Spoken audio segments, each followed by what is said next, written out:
గారు స్రవంతి నక్రేకల్, శివకృష్ణ గారు స్రవంతి గారు నక్రేకల్ నుంచి వచ్చారు. పెళ్ళయి 2 ఏళ్ళు అయింది, ప్రెగ్నెన్సీ రావటం లేదని ఒక యూట్యూబ్లో వీడియో చూసి మనల్ని కన్సల్ట్ చేశారు. మన దగ్గరికి వచ్చాక ఎన్నాళ్ళకి వచ్చిందండి ప్రెగ్నెన్సీ? 2 months లోపు వచ్చింది. తిరుగుడుకి కిట్టు వాడుతూ ఉండగానే ప్రెగ్నెన్సీ కన్ఫర్మ్ అయిపోయింది. మరి వారి జర్నీ ఎలా సాగింది ఏమిటి అనేది మనం కనుక్కుందాం. చెప్పండి సార్, అసలు మీరు ఎక్కడో నక్రేకల్ నుంచి అంటే తెలంగాణ నుంచి విజయవాడ ఎలా వచ్చారు? అసలు ఎందుకు రావాలనిపించింది? మాకు తెలిసిన వాళ్ళు వాట్సాప్ చెల్ అవుతారు, వాళ్ళు వాడారు, ఇక్కడ వాడాక వాళ్ళకి అందింది, ప్రెగ్నెన్సీ వచ్చింది. వాళ్ళ తర్వాత ఇంకొకరు కూడా వాడారు, వాళ్ళకు వచ్చింది. ఓకే, వాళ్ళ తర్వాత వాళ్ళు చెప్తే వాళ్ళిద్దరూ ఆల్రెడీ మన దగ్గర వాడి అక్కడి నుంచి తెలంగాణ నుంచి వచ్చారు. అంత దూరం నుంచి ఇక్కడికి వాళ్ళు మాత్రం ఎందుకు వచ్చారు? వాళ్ళకు కావాలనుకుని వచ్చారు. అంటే కావాలంటే ఎలా? అక్కడ ప్రెగ్నెన్సీ వస్తే రాదు కదా జనరల్గా. ఇప్పుడు మన ఊర్లో ప్రెగ్నెన్సీ వచ్చిన డాక్టర్ ఉన్నారు, ప్రెగ్నెన్సీ రప్పిస్తున్నారంటే జనరల్గా మనం అక్కడే కన్సల్ట్ అవుతాం. అక్కడ ప్రయత్నించి విసిగిపోతే ఇంకా ఎక్కడ ప్రెగ్నెన్సీ వచ్చినా పర్లేదు, ఎంత దూరమైనా వెళ్దామనే దూరంలో ఉంటారు. అంటే వాళ్ళు కూడా అక్కడ ప్రయత్నించి 3-4 months ప్రయత్నించారు, కానీ ఆ 3-4 months వాళ్ళకి నచ్చలేదు. నచ్చక ఇది యూట్యూబ్ లో చూసి వాళ్ళు వచ్చారు. వాళ్ళు చెప్పగానే వాళ్ళకన్నీ మేము వచ్చారు. మీరు ఎక్కడ ట్రై చేశారా? లేదు, వాళ్ళు ట్రై చేశారు కానీ మేము చేయలేదు. తెలంగాణలో అసలు మీరు ట్రై చేయలేదు, డైరెక్ట్ ఇక్కడికి వచ్చాము.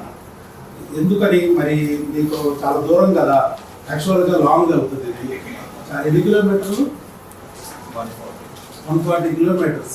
3 hours పడుతుందిగా జర్నీ, 3-4 hours టైం పట్టేస్తారు. మరి అలా కూడా ఆలోచించకుండా ఎంత దూరం వచ్చారు, వాళ్ళు చెప్పారు కాబట్టి వచ్చారు. వాళ్ళు ఏం చెప్పారు మీకు? వెళ్ళాము, వాళ్ళకు 3 months అంది, వాళ్ళకి 3 months వచ్చింది. వాళ్ళకి ఇంకా ముందే వచ్చింది, మీకు 2 monthsకే వచ్చింది. అంటే దూరమైనా కానీ ప్రెగ్నెన్సీ వస్తుంది అక్కడ. వాళ్ళు నమ్మారు, నేను కూడా వాళ్ళు చెప్పారు, వాళ్ళకి వచ్చింది కాబట్టి వాళ్ళు మీరు నమ్మారు, వాళ్ళు నన్ను నమ్మారు, వాళ్ళని మీరు నమ్మారు.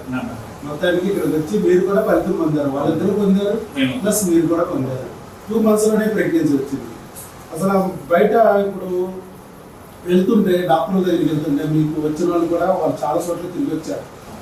తిరిగి వేసారిపోయి ఐవీఎఫ్లని ఆపరేషన్లని మరి వాటన్నిటికి వెళ్తే డబ్బులు ఖర్చు అయినా కూడా నో గ్యారంటీ అనే పరిస్థితుల్లో మరి వాళ్ళు ఇబ్బంది పడి ఆ ఇబ్బందిని మీరు పడకూడదు అని చెప్పి మీకు డైరెక్ట్గా చెప్పారు. ఇంకెక్కడికి వెళ్ళినా వేస్ట్, ఇద్దరు కూడా అయిపోతుంది.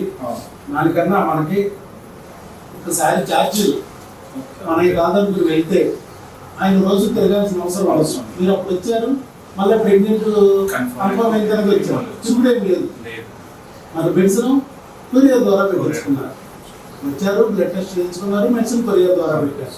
అదే మీకు వాళ్ళు చెప్పారు. ఒక్కసారి మనం వెళ్తే బ్లడ్ టెస్ట్లు స్కానింగ్లు అన్నీ చెప్తారు, మీకు ప్రెగ్నెన్సీ ఎందుకు రావడం లేదో ఎక్స్ప్లెయిన్ చేస్తారు.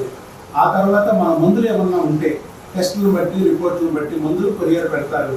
అది ఎలా వాడాలనేది అక్కడ టెలికాలర్స్ ఉంటారు, ఆ ఫోన్ల ద్వారా మనకు ఇంటిమేట్ చేస్తారు అని మీకు ఆల్రెడీ చెప్పారు. మరి అదే పద్ధతిలో మీరు ఫాలో అయ్యారు, ఇక్కడికి వచ్చారు. మేము 2 నెలలు క్రిములు, 2 నెలలు హార్మోన్లు, ఇంకొక 2 నెలలు ట్యూబ్లు ఏమన్నా బ్లాక్ ఉంటే దాన్ని క్లీన్ చేయడం, ఒకవేళ వీరికణాలు ఏమైనా లేకపోతే వాటిని సరిచేయడం, ఇవన్నీ మొత్తం 6 నెలల వరకు పట్టవచ్చు అన్నాం. కానీ మీకు 2 నెలలకి వచ్చింది, ఫస్ట్ కిట్గా వచ్చేసి. ఇప్పుడు ప్రెగ్నెన్సీ రాకముందు మీరు ఇక్కడికి వచ్చారు, మీకు ఎవరో ఫ్రెండ్స్ చెప్పారు, కానీ ఇక్కడికి హాస్పిటల్కి వచ్చినప్పుడు ఎట్లా అనిపించింది? హాస్పిటల్ వాతావరణం మంచిగా అనిపించింది. ఫస్ట్ ఇక్కడ కింద ఒకటి తీసుకుని పైకి వెళ్ళాము, చూసాము, నచ్చింది. నచ్చగానే మందులు వాడాము. పొద్దున్న ఎన్ని గంటలకు వచ్చి ఉంటారు మీరు? అప్పుడు ఆ రోజు 7 వరకు వచ్చాము. మార్నింగ్ 7కి వచ్చారు. నన్ను ఎప్పుడు కలవగలిగారు మీరు? 11-12 కల్లా కలిసారు. అసలు అది జనం పలసగా ఉన్నారా? అంటే డైరెక్ట్ హాల్లో కలిసాను. హాల్లో, ఓకే. అట్లా మామూలుగా కొంచెం టైం పడుతుంది ఇక్కడ. ప్లస్ మనం కలిసిన తర్వాత మేము ఎంతసేపు మీకు ఎక్స్ప్లెయిన్ చేసాము, ఒక ½ an hour పైన మీకు అంతా ఎక్స్ప్లెయిన్ చేసాము. ఏం జరిగింది, ఏంటి, మీకు ఎలా ప్రెగ్నెన్సీ తెచ్చుకోవాలని ఎక్స్ప్లెయిన్ చేశాను. అలాగే డౌట్స్ అన్ని క్లారిఫై చేశాం. తర్వాత టెస్ట్లన్నీ చేయించుకున్న తర్వాత రిపోర్ట్స్ వచ్చాక మీకు మెడిసిన్ పంపిస్తాము. ఫోన్ ద్వారా రిపోర్ట్స్ వచ్చాయని చెప్పారు, ఫోన్ ద్వారా మీకు ఇంటిమేట్ చేశారు. కాదు, మేము మళ్ళీ వచ్చి మెడిసిన్ తీసుకుని ఎక్స్ప్లెయిన్ చేసుకుని ఓకే. తర్వాత మీరు ఇది రెండో విజిట్, ప్రెగ్నెన్సీ ఆల్రెడీ వచ్చింది, మీరు వచ్చిన తర్వాత మీరు వచ్చారు. వచ్చి మెడిసిన్, ఎందుకంటే ప్రెగ్నెన్సీ రప్పించడమే కాదు, ఈ క్రిముల ద్వారా వచ్చిన ప్రెగ్నెన్సీ నిలబెట్టుకోవడానికి కూడా ప్రయత్నం చేయాలి అని చెప్పి మనం అప్పుడు మెడిసిన్ ఇచ్చాం నిలబెట్టడానికి. మళ్ళీ గర్భసంచిలో స్కానింగ్లోను అంతా కన్ఫర్మ్ అయిన తర్వాత చూద్దామని చెప్పి అన్నాము. ఇప్పుడు ఇది కన్ఫర్మ్ అయిపోయింది, ప్రెగ్నెన్సీ కన్ఫర్మ్, గర్భసంచిలోనే ఉంది ప్రెగ్నెన్సీ, ట్యూబుల్లో కూడా లేదు, నార్మల్ ప్రెగ్నెన్సీ అని మీకు అక్కడే ఇచ్చారు. అంటే మీ ఆవిడ రావక్కర్లేదు అన్నాం, ప్రెగ్నెన్సీ కన్ఫర్మ్ అయిపోతే వైఫ్ రావక్కర్లేదు, హస్బెండ్ మాత్రం అక్కడ దగ్గరలో ఉన్న డాక్టర్ గారికి చూపించి స్కాన్ తీయించి ఆ రిపోర్ట్ పట్టుకురండి, రిపోర్ట్ని బట్టి వైఫ్కి మెడిసిన్ మేము ఇస్తాము అని చెప్పాము. అలాగే మిమ్మల్ని ఇక్కడికి ఆ రిపోర్ట్స్ తీసుకుని రమ్మన్నాం. మీరు వచ్చారు, లాస్ట్ టైం మెడిసిన్ తీసుకెళ్లారు, శాప్ వచ్చింది కానీ పార్ట్ B2 పెట్రోల్ పార్ట్ 2 రాలేదు, అది కూడా వచ్చాక వీడియో ఎదురు కానీ అని చెప్పి మేము పంపించాం. ఇప్పుడు మీరు వీడియో ఇస్తున్నారు. మీరు అంత దూరం నుంచి రావడమే కాకుండా మనల్ని పూర్తిగా నమ్మి ప్రెగ్నెన్సీ తెచ్చుకున్నారు. తొందరగా 2 నెలల్లో, 2 సంవత్సరాల నుంచి రాదు, 2 నెలల్లోనే తెప్పించుకున్నారు. వచ్చిన ఆ విషయం అన్ని నలుగురికి చెప్పి వాళ్ళలో కూడా ధైర్యం కలగడానికి ముందుకు వచ్చి వీడియో కూడా ఇచ్చారు. మీకు అభినందనలు. మీరు ఏదేమో నమ్ముతారు, శివయ్య నమ్మారు, శివయ్య నమ్మారు. ఆ శివయ్య ఒక స్నేహితుల ద్వారా, బంధువుల ద్వారా మీకు నా గురించి తెలిసేది చేశారు, అంతే కదా. మీకు నాకు చుట్టరికం లేదు, బంధుత్వం లేదు, కానీ మీకు ఆ స్నేహితుల ద్వారా, బంధువుల ద్వారా నా గురించి తెలిసేదట్టు చేసి, ఇక్కడికి వచ్చేదట్టు చేసి, ఆ మందులు వాడేదట్టు చేసి, ఆ ఇవ్వాల్సిన బిడ్డని ఈ చేతిలో వచ్చేదట్టు చూశారు. కాబట్టి అదే దేవుడు మరలా నలుగురికి ఉపయోగపడాలంటే నీ వీడియో ద్వారా, ఆ వీడియో ద్వారా నలుగురికి తెలిసేటట్టు చేస్తారు. మిమ్మల్ని మీకు చెప్పిన వాళ్ళు కూడా వీడియో చూసే వచ్చారు కదా. అలాగే మరో నలుగురికి ఉపయోగపడేటట్టు చేయడానికి మీరు కూడా ముందుకు వచ్చి వీడియో ఇచ్చినందుకు మీకు అభినందనలు. గట్టిగా ఆయన చప్పట్లతో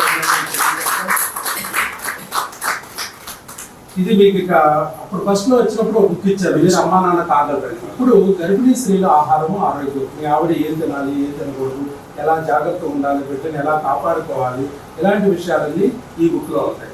ఇది ఫాలో అవ్వాలి. ఓకే, మనం ఇచ్చిన మెడిసిన్ అంతా ఫాలో అవ్వాలి. ఫస్ట్ 5 నెలలు జాగ్రత్తగా వాడాలి. క్రిముల వల్ల మీకు ప్రెగ్నెన్సీ 2 సంవత్సరాలు రాకుండా అడ్డుకుంది. కలిసి ఉన్నా కూడా రాలా. అదే భర్త భార్య కలిసి ఉన్నా కూడా 2 నెలలు రప్పించింది. ఎందుకని మందులు? మిమ్మల్ని ఎవరైతే అడ్డం పడుతున్నారో, అన్ని ఉన్న అల్లు నోట్లో శనిలాగా క్రిములు అడ్డం పడుతున్నాయి. ఆ క్రిములు తొలగించగానే మీ ప్రెగ్నెన్సీ మీకు వచ్చేచ్చు. అందుకే అదే క్రిములు వాళ్ళ బిడ్డను డ్యామేజ్ చేస్తాయి, అబార్షన్ అయ్యేటట్టు చేస్తాయి అనే ఉద్దేశంతో మనం క్రిములకు సంబంధించిన మెడిసిన్ మళ్ళా ఇవ్వాలి. ఆ బిడ్డని కాపాడుకోవడానికి కూడా కొన్ని మెడిసిన్ ఇవ్వాలి. అక్కడ ఉన్న డాక్టర్స్కి క్రిముల గొడవ తెలియట్లేదు, ఈ క్రిముల పద్మవ్యూహం అర్థం కావటం లేదు, బిడ్డ డ్యామేజ్ చేస్తుంది, దాని అబార్షన్ అయిపోతుంది, ఏమీ చేయలేకపోతున్నారు. కాబట్టి బిడ్డని కాపాడుకోవడానికి మనం మెడిసిన్ ఇక్కడ వాడాలి. 3 నెలల వరకు క్రిములకు సంబంధించి బిడ్డని కాపాడుకోవడానికి వాడాలి. ఆ తర్వాత 4వ నెల 5వ నెల అవకరాలు రాకోకుండా కూడా జాగ్రత్త పడాలి. ఈ 5 నెలల మెడిసిన్ మన దగ్గర వాడాలి, భర్త అయినా వచ్చి తీసుకెళ్ళాలి అని చెప్పారు. సో అందుకే మీరు వస్తున్నారు. ఈ second okay, right. All the best, God bless you. Right.